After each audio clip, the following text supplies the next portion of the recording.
What is happening, guys? Today I'm going to show you how to start your Ford Explorer with a dead key fob. For the first thing you want to do is grab your key fob, and there's going to be a little button at the top here. You want to press that. Once you push that in, while you're pushing it in, you want to open up the key.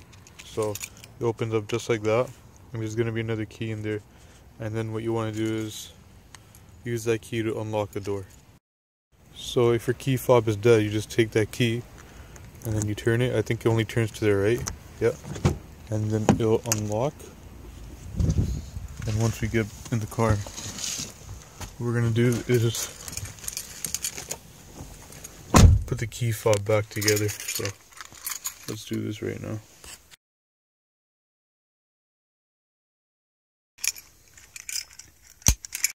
Okay guys, so once you put the key back together, what you want to do is open your center console here, and inside the center console, so you have a few things in here.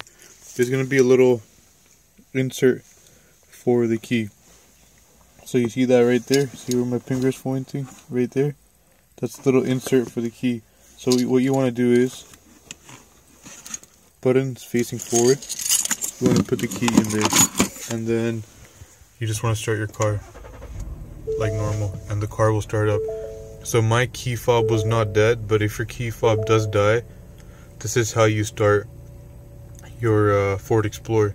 The video on my Mustang and the Ford Taurus.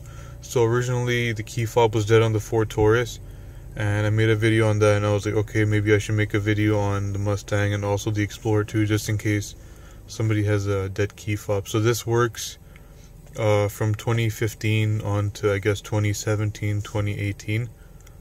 And yeah, thanks for watching. I hope this video helped.